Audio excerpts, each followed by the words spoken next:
खुले तौर पे बोलता हूँ, यदि किसी मुंशी ने अगर दलाली ली को उसकी भारी कीमत चुकाना पड़ेगी। मैंने पूरी लाइफ में कभी आज इतनी लाइफ मैंने चुनाव नहीं लड़ा, किंतु जब मैंने ये देखा कि हमें वॉशरूम की सुविधा से हम जूझ रहे हैं, हमें अभिभाषक साथियों का रेस्टरूम नहीं है, तो हमारी मातृ शक्तियाँ जो बहनें उनके वॉशरूम की दिक्कत है। तो जब ऐसी छोटी-छोटी, क्योंकि मैं एक बड़े गरीब परिवार से आया हूँ, आज मेरे को मालूम कि हमारी जो बहनें कितना संघर्ष करके आती हैं। तो मैं सुबह 5 बजे घर से निकलता था, 6 बजे वहाँ मंडी पहुँचता था और वहाँ पे फिर कैरी बैग बेच के फिर घर आता था। उसके बाद फिर कॉलेज की थोड़ी पढ़ाई करता था। शाम को फिर से मैं कैरी बैग सेल करने जाता था। तो फिर आपकी माताजी की इच्छा कब पूरी हुई? आप वकील कब बने? कब आपने वकालत शुरू की? कि इंदौर बार को देश की नंबर 1 बार बनाने में जितने सार्थक कार्य होंगे मैं पूरे करूँगा। हो सके तो कुछ स्ट्रिक्ट डिसीजन होंगे तो भी मैं लूँगा, बट मेरा अभिभाषक साथियों के हित में मैं पूरे तन मन धन से समर्पित रह के इस बार को नंबर 1 बनाने के लिए पूरे काम करूँगा। अभी आप ये जो इंदौर अभिभाषक संघ के अध्यक्ष पद के लिए चुनाव लड़ रहे हैं, मेन आपका एजेंडा क्या है? बस केवल हमारे मूलभूत सुविधाएं जी। तो आज वो समय आ गया है जिस प्रकार एक बेटे को अपनी माँ का ऋण चुकाना पड़ता है, एक बेटे को माँ जब दूध पिलाती तो उस दूध का कर्ज उतारना पड़ता है। तो इस मेरी जो माँ है इंदौर अभिभाषक संघ, आज समय आ गया है कि उसका मुझे कर्ज उतारना है। तो उस कर्ज उतारने के लिए मैंने एक संकल्प लिया कि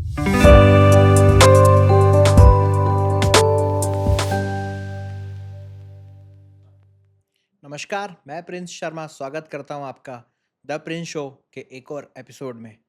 आज हमारे साथ मौजूद है इंदौर शहर के एक प्रतिष्ठित अधिवक्ता और इंदौर अभिभाषक संघ के अध्यक्ष पद के प्रबल दावेदार श्री राजेश खंडेलवाल जी, जिनके साथ आज हम बात करेंगे उनकी उम्मीदवारी के बारे में, उनके विज़न के बारे में और उनके एजेंडा के बारे में। क्या उनकी परिकल्पना है अध्यक्ष पद के लिए? आइए स्वागत करते हैं राजेश खंडेलवाल जी का। नमस्कार राजेश। धन्यवाद। मुझे ये बताइए कि जब आप वकील बने तो क्या आपके परिवार में पहले से कोई वकील थे या फिर आपको खुद को एक इंस्पिरेशन आई वकील बनने के लिए? बड़ा अच्छा सवाल आपने पूछा।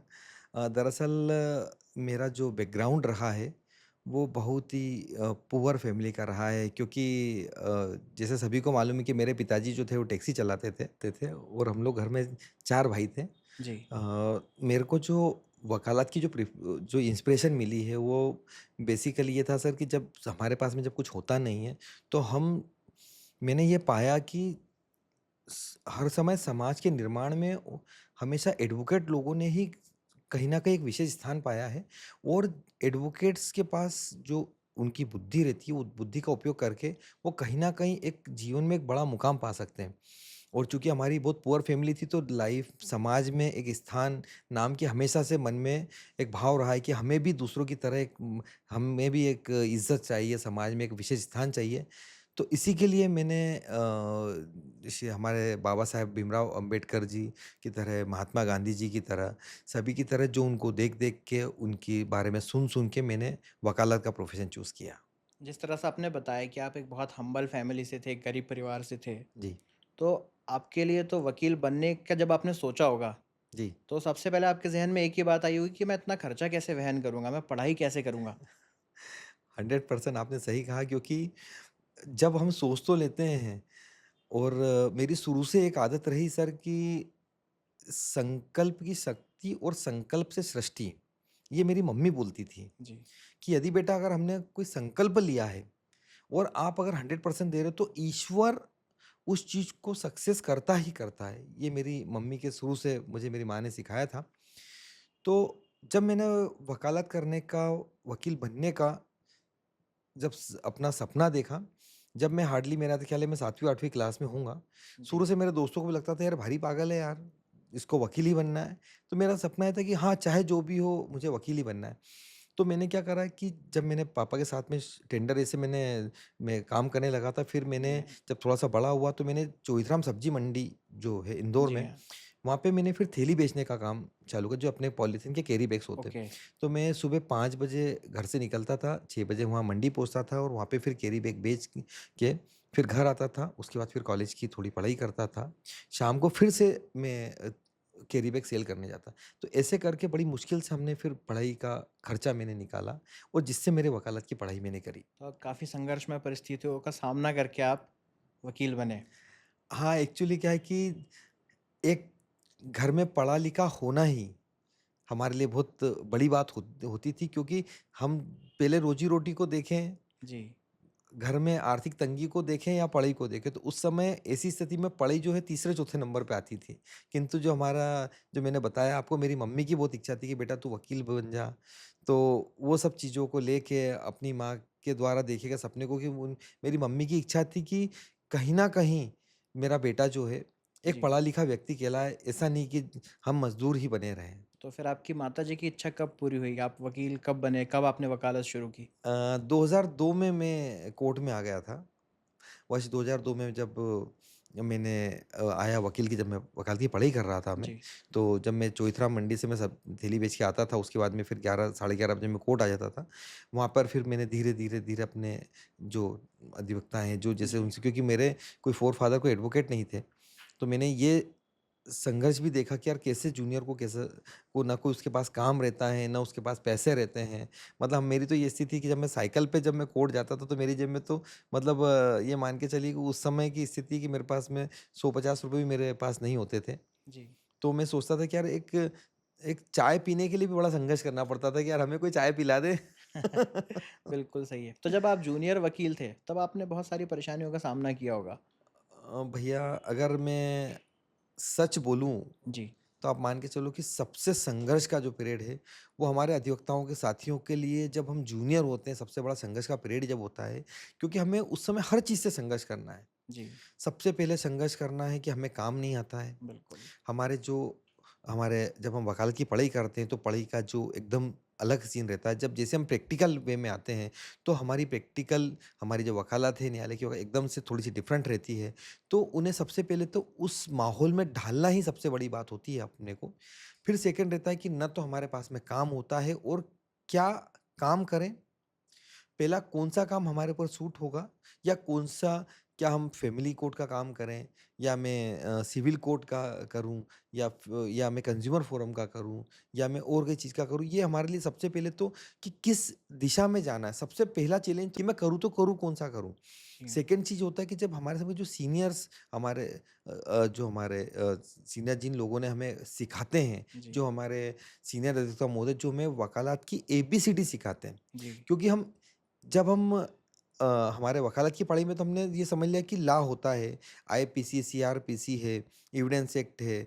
हमारे सब उनने ये समझ में आता है कि भाई ये लॉ है, इसमें धाराएँ लिखी हैं। किंतु उन धाराओं का उपयोग कैसे करना है, ये हमारे सीनियर अधिवक्ताओं के द्वारा, ऐसे मान के चलिए कि जैसे एक माता-पिता अपने बच्चों को जी, उँगली पकड़ के सिखाते हैं, वैसे हमारे सीनियर अधिभाषकों के द्वारा हमें ये सिखाया जाता है कि बेटा ये इस प्रकार से एक आवेदन लगता है, ऐसे ड्राफ्टिंग, क्योंकि सबसे पहले तो हमें ये टास्क होता था कि पहले एक आवेदन बनाना आना चाहिए हमें। जी, ये सारी की सारी चीज़ें एक जूनियर अभिभाषकों को सबसे ज़्यादा फेस करनी पड़ती हैं। फिर सबसे पहले जब हम जूनियरशिप करते हैं, उस समय हमारे पास में रहता है कि हमारे को मूलभूत सुविधाओं के लिए लड़ना पड़ता है मेन। ओके, क्योंकि पहले हमारे पास में किराया नहीं है, हमारे पास में जेब में कोई हमें स्टाइफ़ंड नहीं मिलता है, हमें कुछ इतना पैसा नहीं मिलता है, जो हमें कुछ खर्चा मिलता है तो हमारे आने-जाने में ही खर्च हो जाता है। जी ये हाँ, इस प्रकार की जूनियर अभिभाषकों की दिक्कत है, जो मतलब इतनी ज्वलंत है कि मतलब कहीं चक्कर मेरा मन अंदर से सिहर उठता है कि आज भी उस समय का भी संघर्ष हमने देखा।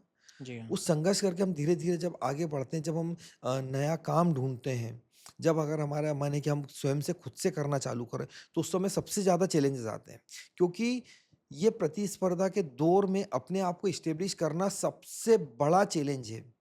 उस समय ना आपके पास में काम होता है, ना आपके पास में नाम होता है, ना कोई आप जिसको बोलते हैं हम गोल्ड स्पून लेके पैदा हुए रहते जी, हैं। जब हमारी फैमिली में कोई एडवोकेट नहीं, तो हमारे पास में कोई ऐसा अधिवक्ता का कोई हमें मतलब लिटिगेशन का काम ही नहीं आता है।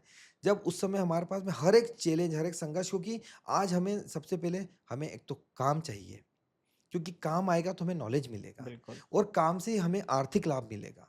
अब ये जब ये जूनियरशिप की जब सारी जब सीन रहते हैं, जी, तो मैंने, आप बात मानोगे, मैंने इतना इतना मेरा अंदर से मतलब अंदर के दिल की गहराइयों से मैंने उनका जूनियर अभिभाषकों का दर्द समझा है। इसी के लिए आप देख रहे हो कि जभी भी संघर्ष था, और आज भी मैं जब-जब मुझे मौका मिलता है, मैं हमारे साथियों के लिए, उनकी हेल्प करने के लिए, उनके साथ खड़े होने के लिए मैं कभी पीछे नहीं हटता हूँ।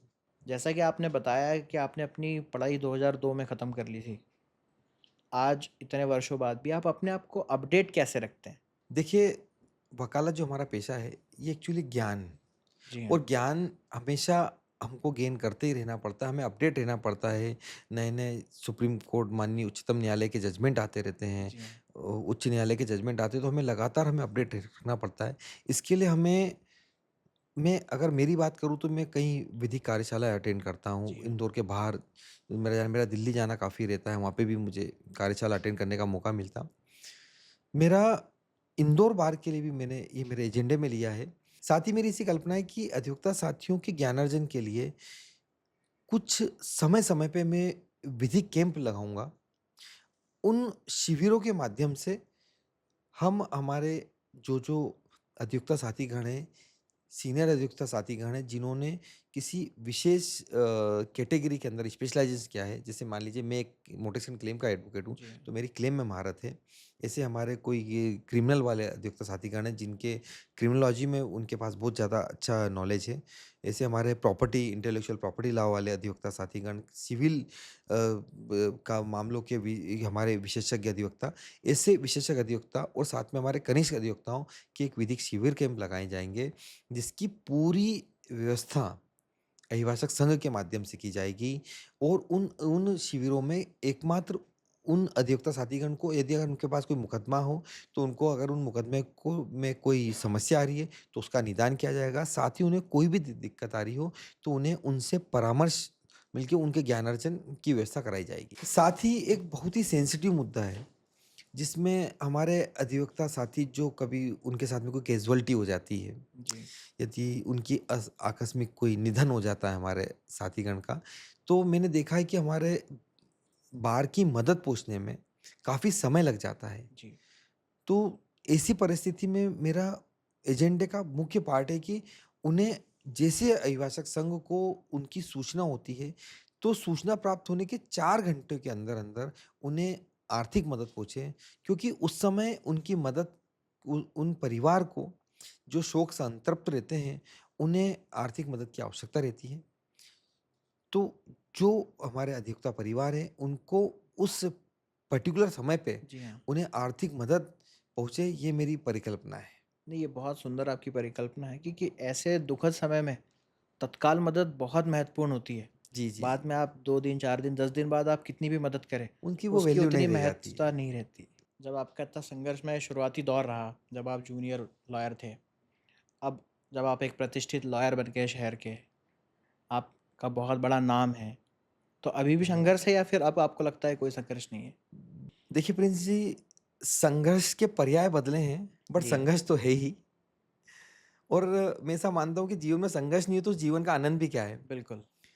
जब मैं कुछ एस्टेब्लिश स्थिति पे पहुँच गया, तो मैंने सबसे पहले जो मैंने पूर्व में जो समस्याएँ झेली, तो जी। मैंने सबसे पहले करा कि हमें हमारे अभिभाषक साथियों के लिए डेडिकेटेड रूप से कुछ ऐसा नवाचार करना है, जिससे उन अभिभाषक साथियों की थोड़ी-सी तकलीफ़ें कम हो सके। ओके। देखिए, मैं बहुत ज़्यादा जो मेरा सामर्थ्य है, मैं बहुत ज़्यादा ये नहीं बोल सकता कि मैं उनके लिए क्या-क्या करके दूँगा, बट मेरे सामर्थ्य के अनुसार जी हाँ। मैं उनके लिए इतना ज़रूर कर दूँगा कि कहीं न कहीं उनके लाइफ़ के जो संघर्ष हैं, वो थोड़े-से कम हो थोड़े से सकें। कम हो जाए। क्योंकि उनके लाइफ़ की, उनकी आजीविका की लड़ाई हमारा अधिवक्ता बंधु खुद कर रहा है। सुबह जी। से रात तक कोर्ट में मेहनत करता है, शाम को जाके ऑफ़िस में फ़ाइल पढ़ता है हमारा भाई, और उसके बाद पुनः दूसरे दिन से फिर लग जाता है। बिल्कुल।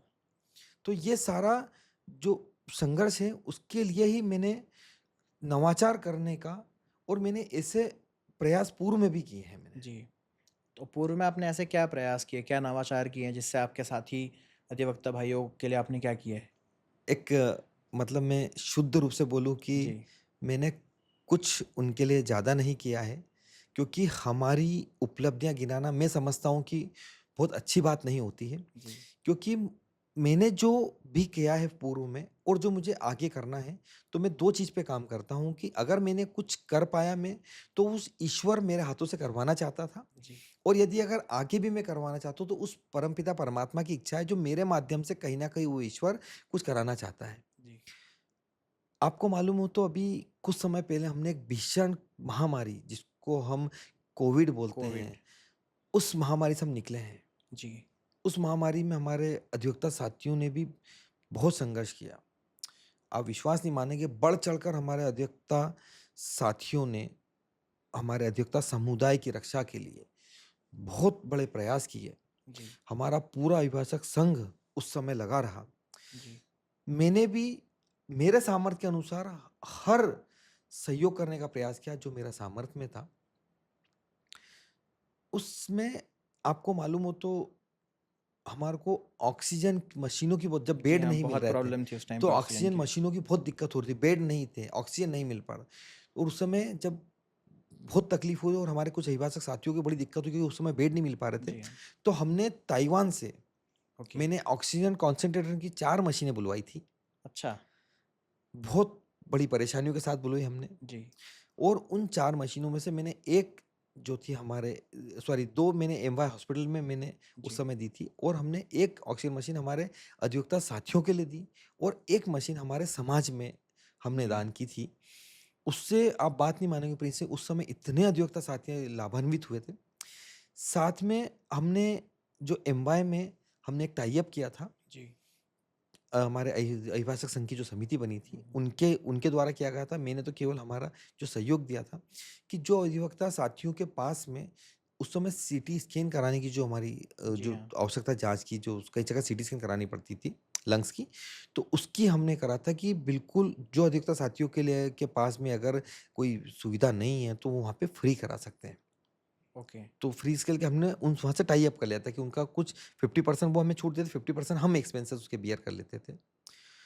अभी जब आपको मालूम हो तो अभी जब नया एक एक्ट आया, आपको मालूम नया कानून है बीएनएस जो पूर्व में हमारे जो थे आईपीसी, हाँ, जो अभी सीआरपीसी जो नए-नए चेंज हो गए, नियम तो अब वो चेंज हो गए। बीएनएस, एसएस हो गए, सब चीज़ें, धाराएँ जब चेंज हो जी गई, हाँ। तो उस समय हमारे अधिवक्ता साथियों को बहुत सारी किताबें साथ में कैरी करना पड़ती थी। अच्छा। क्योंकि बी एविडेंस के लिए अलग बुक लानी पड़ती थी, आईपीसी के लिए अलग लानी पड़ती थी, सीआरपीसी के लिए अलग लानी पड़ती।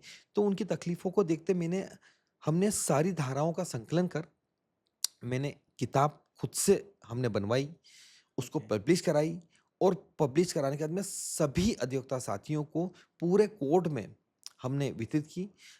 मेरे द्वारा आस-पास के साथियों के भी कई साथियों के फ़ोन आने पे हम उनको भी हमने पहुँचाया। इवन आप बात में कोई सीधी से विदिशा, रायबरेली, जी। बहुत सारी जगहों से हमें फ़ोन आते हैं, भैया अब तो हमने किताबों के बंच वहाँ पहुँचाए।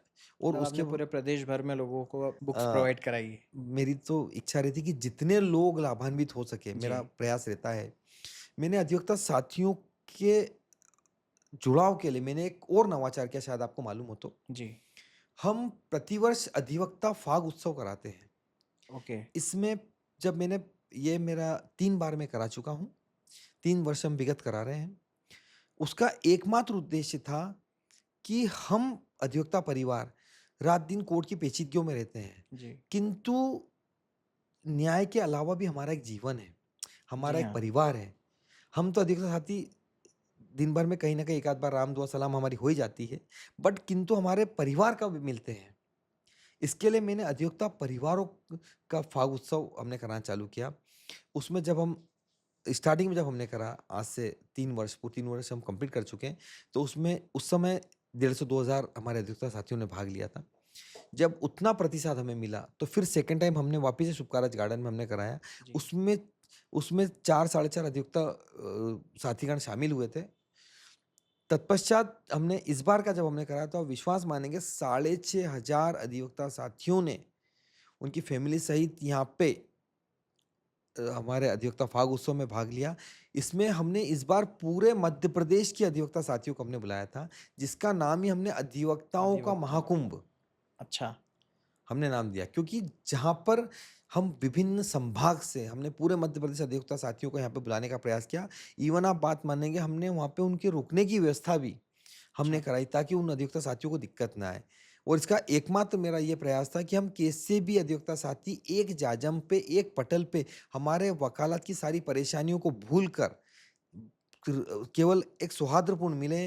रंग-बिरंगे त्योहार रहता है होली का, वहाँ जी पे हम हाँ। फूलों की होली खेलते हैं, और आप उसमें प्रसिद्ध गायक घन्नू महाराज को भी बुलाते हैं, जो मतलब विश्व अच्छा। प्रसिद्ध गायक हैं। जी हाँ। और खूब हमारी अधिकता मात्र शक्तियाँ उसमें बहुत उसमें विशुद्ध रूप से शामिल होती हैं, अपने परिवार के साथ शामिल होती हैं, बच्चे भी रहते हैं।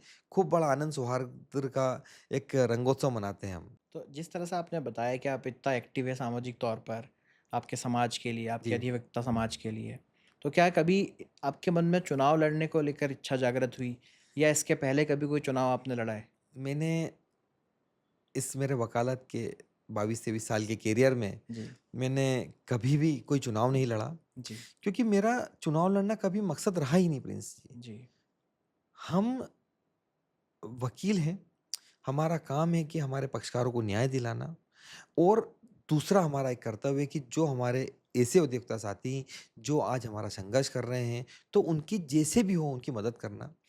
अभी विगत आपको शायद मालूम होगा कि जब लास्ट वर्षा गई थी, जो अभी बारिश का जी सीज़न हाँ, गया, उसमें हमारे अभिभाषक संघ का जो गेट है, वहाँ पे ग्रेनाइट के स्टेयर्स बनी हैं, जी, तो वहाँ पे हमारे अधिवक्ता साथी एकदम से उनका पैर फिसला और वो गिर गए। जी, पानी बहुत तेज़ आ रहा हाँ, था।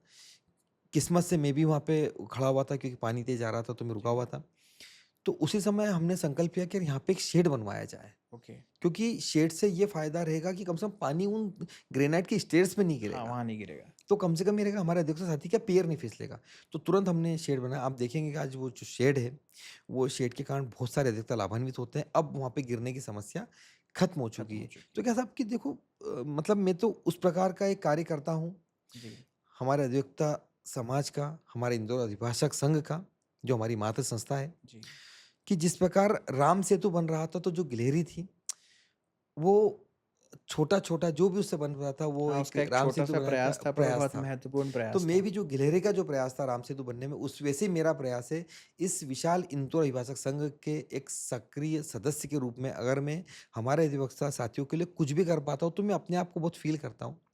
मैंने पूरी लाइफ़ में कभी, आज इतनी लाइफ़ मैंने चुनाव नहीं लड़ा, जी, किंतु जब मैंने ये देखा कि हमें वॉशरूम की सुविधा से हम जूझ रहे हैं, जी, हमें अभिभाषक साथियों का रेस्टरूम नहीं है, हमारी जो बहनें हैं, जो मेरे मेरी वाइफ़ भी एडवोकेट है एक्चुअली, जी, तो हमारी मातृशक्तियाँ जो बहनें, उनके वॉशरूम की दिक्कत है।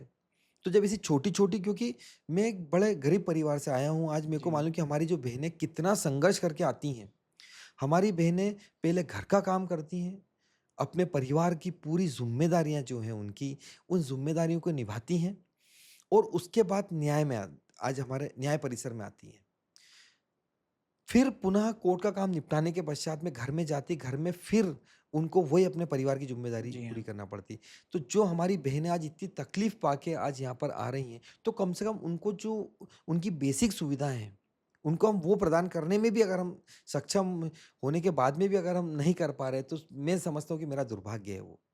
क्योंकि ऐसा अगर मैं मानता हूँ कि मेरा अभिभाषक संघ मेरा परिवार है, जी, और उस परिवार में अगर एक भी सदस्य को तकलीफ है, चाहे मेरे सीनियर अधिवक्ता महोदय हो गए या मेरा जूनियर अधिवक्ता गण हो गया, मेरा कनिष्ठ साथी या मेरी मातृ शक्तियाँ हमारी बहनें, कोई भी तकलीफ में है, तो भाई साहब वो इसमें समझता हूँ कि मेरी खुद की व्यक्तिगत तकलीफ है। क्योंकि भाई साहब, जब हम किसी दौर से गुजरते हैं ना, जी हाँ, तो उस समय मेरे हमारे कोर्ट के कई अधिवक्ता, मेरी बहनों ने मेरे को वकालत सिखाई। कई हमारे भाइयों ने मेरे को ये धाराएँ बड़ी तकलीफ़ पड़ती थी, जी, जब मेरे को ना, क्योंकि हमारे पास हमारी लॉ की जो हमारी साइटेशन है, हमारी जो जी, रूलिंग्स हैं, उनको खरीदने का भी मेरे पास में पैसा नहीं होता था। जब भी मैंने देखा कि कहीं उनकी किताबें माँग के, कई बार की लाइब्रेरी में जाके जी हाँ। बड़ा हमने ज्ञान अर्जित किया, और आज उसी ज्ञान के सहारे मैं आज आपके सामने बैठा हूँ। तो अब इस समय में अचानक से आपको चुनाव लड़ने का मन कैसे बना? अ, देखिए, चुनाव लड़ने का जो मेरा एक ही पर्पज़ है जी हाँ, कि मैं यदि आज किसी स्टेज पे कहीं स्थापित हुआ हूँ, जी, तो वो मेरे अभिभाषक संघ के कारण हुआ हूँ। जी, तो जब आज मैं सक्षम हूँ, तो आज वो समय आ गया है, जिस प्रकार एक बेटे को अपनी माँ का ऋण चुकाना पड़ता है, एक बेटे को माँ जब दूध पिलाती तो उस दूध का कर्ज उतारना कर्ज पड़ता है। उतारना तो होता है। इस मेरी जो माँ है, इंदौर अभिभाषक संघ, आज समय आ गया है कि उसका मुझे कर्ज उतारना है। तो उस कर्ज उतारने के लिए मैंने एक संकल्प लिया कि जो मेरे वरिष्ठ अधिवक्तागण हैं, उनको एक रेस्टरूम मिल जाए। जी, मैं बड़ी मूलभूत सुविधाएँ, हमारे अभिभाषक साथियों को एक अच्छा-सा वॉशरूम मिल जाए, मेरी मातृशक्ति को एक वॉशरूम मिल जाए। अभी आप ये जो इंदौर अभिभाषक संघ के अध्यक्ष पद के लिए चुनाव लड़ रहे हैं, मेन आपका एजेंडा क्या है इसमें? प्रिंस जी, मेरा तो जो मेन मुख्य एजेंडा है कि मेरे जो अधिवक्ता साथी हैं, मेरे साथ रात दिन काम करने वाले मेरे भाइयों, मेरा सबसे बड़ा मेन एजेंडा है कि हमें उनको मूलभूत सुविधाएं प्रदान करना है। जी, उन मूलभूत सुविधाओं में चाहे हमारी आज तकलीफ वॉशरूम की हो, तो वॉशरूम को रिनोवेट कराना, जी, हमारे अभिभाषक संघ का जो बार है, हमारा बार का ऑफिस है, उसे हाईटेक तरीके से हमको पूरा एक एयर कंडीशन और उसको ऑफिस बनाना है, जहाँ पे हमारे समस्त बार के जो पदाधिकारी हैं, उनको बैठने की समुचित व्यवस्था हो। साथ में हमारी मातृशक्तियाँ हैं, जी, उनके लिए एक स्पेशल अलग से हाइजीनिक वॉशरूम का नवीनीकरण करना, जी, जिसमें उनके उपयोग की समस्त सामग्रियाँ उपलब्ध हों।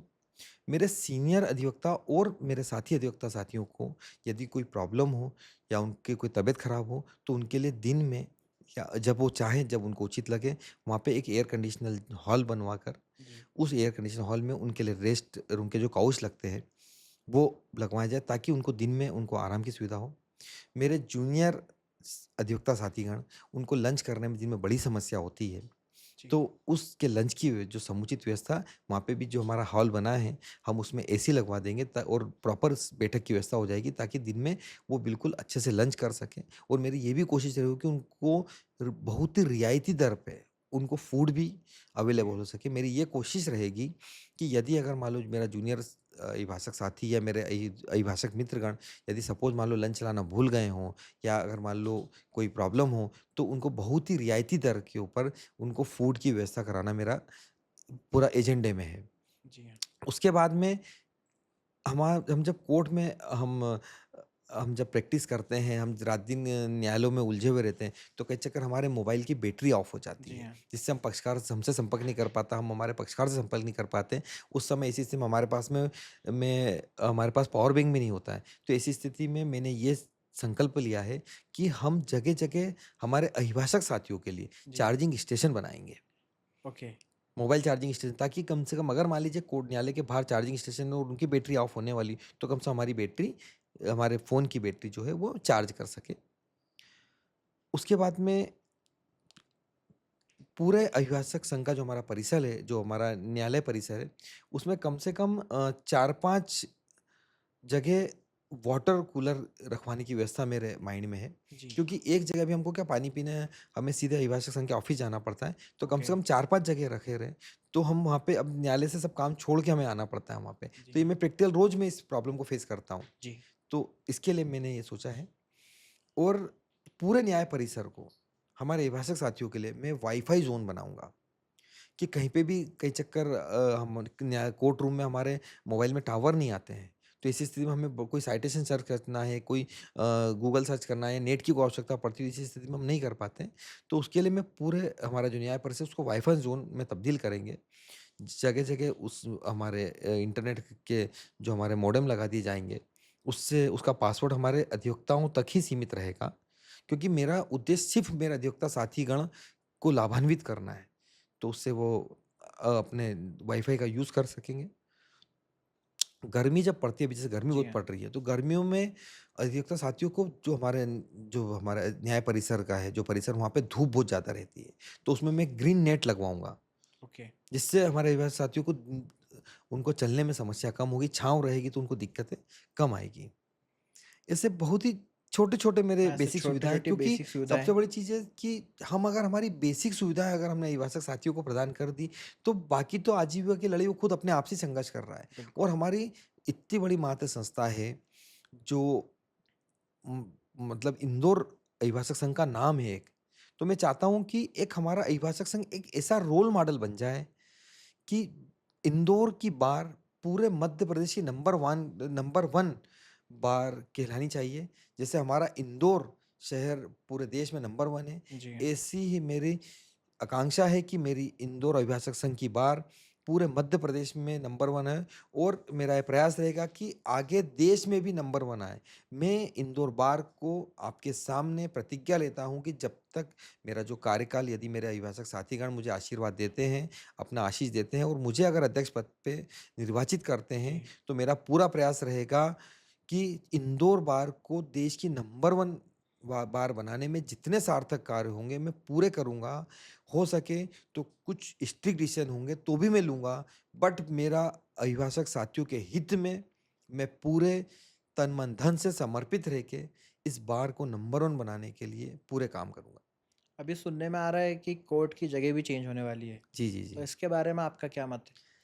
देखिए, अभी जिस प्रकार से अगर आपने देखा स्कीम नंबर 140 में हमारी जी हाँ। नई कोर्ट बिल्डिंग बन रही है।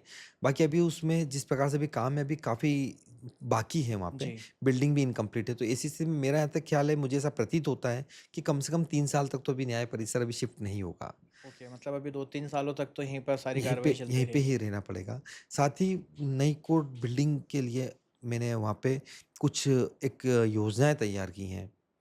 उन योजनाओं में हमारे सबसे पहले कि हमारे जो सीनियर अभिभाषक साथी जी। हैं और जूनियर अभिभाषक साथी हैं, हमारे जितने साथीगण हैं, तो हम वहाँ पे हमारे पास जिन अधिवक्ताओं को चैम्बर मिलेंगे, कुछ हमारे अधिवक्ता साथी ऐसे रहेंगे जिनके पास चैम्बर अगर नहीं होंगे, क्योंकि चैम्बर की मुझे नहीं लगता कि इतनी सारी संख्या जितने हमारे आज कोर्ट परिसर में जितने हमारे अभिभाषक साहिब भाई हैं, तो ऐसी स्थिति में वो बैठेंगे कहाँ?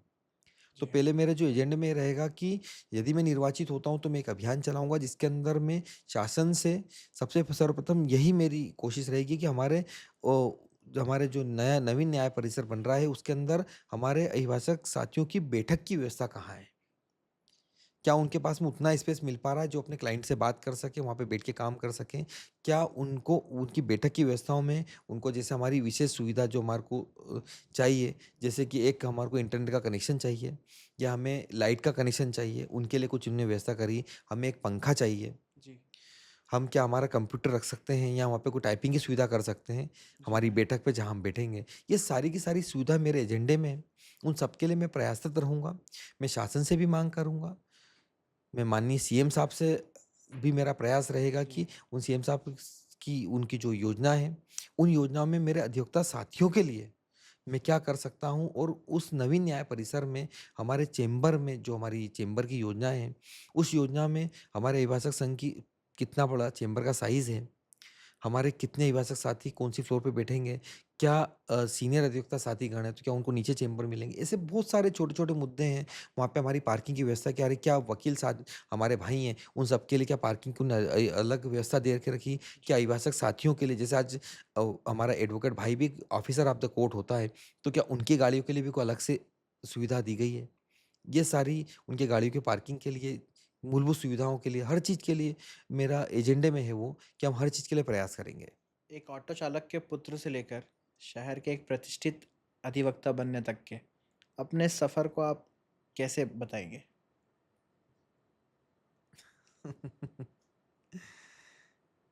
देखिए, ऑटो चालक मेरे पिताजी जो थे, जी। उनने बड़ी मेहनतों से मुझे पढ़ाया-लिखाया, जितना सामर्थ्य था उनने बनाया मुझे। इस सफ़र जो पूरी मेरी जर्नी है, आज जहाँ पे हूँ, मेरा बस इस पूरी जर्नी में मैंने जो सीखा है कि जो तकलीफ़ें मैंने मेरी लाइफ़ में देखी है, बस मेरा अभिभाषक साथी उन तकलीफ़ों से ना गुज़रे, और यदि अगर वो अभिभाषक साथी मेरा उन तकलीफ़ों से गुज़र भी रहा है, तो मैं उन तकलीफ़ों में कैसे मैं उनका सहारा बन सकता हूँ, मैं कैसे उनकी तकलीफ़ें कुछ कम कर सकता हूँ। देखिए, मैं ये कभी नहीं बोल सकता कि मैं उनकी तकलीफ़ें दूर कर दूँगा, क्योंकि मेरा सामर्थ्य बहुत छोटा है। जी। किंतु उस सामर्थ्य के अनुसार भी मेरे भाव हैं कि मैं अगर उनकी तकलीफ़ों में दूर करने में अगर मैं सहायक भी सिद्ध हो गया, तो समझ लीजिए मैंने मेरा जीवन का मेरा जो उद्देश्य है वो पूर्ण हो जाएगा।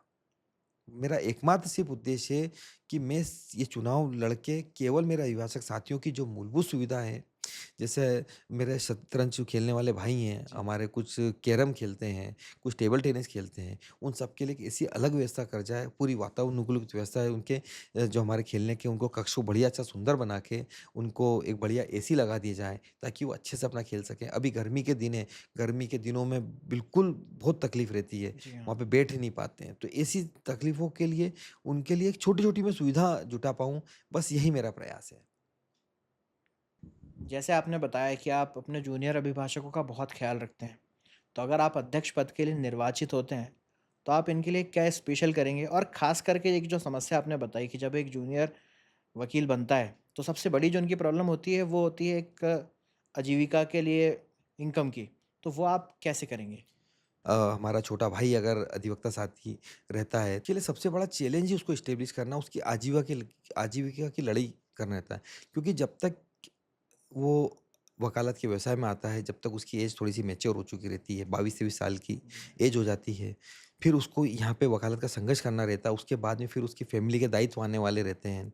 अगर मेरी कोई बहन अभिभाषक बन के आती है, तो उसको फिर फैमिली में प्रेशर दिया जाता है कि उसको एस्टेब्लिश नहीं हो रही, बेटा शादी कर लो। तो उसको रहता है, परिवार का दबाव रहता है, भई कब आप एस्टेब्लिश होगे, जब हम आपकी शादी करेंगे। करेक्ट। ये बड़ी तकलीफ रहती है। तो मेरा यह सबसे बड़ा प्रयास रहेगा कि उनकी आजीविका को जल्दी से जल्द ऐसे उपाय हम करें, ऐसे काम करें ताकि वो एस्टेब्लिश हो सकें।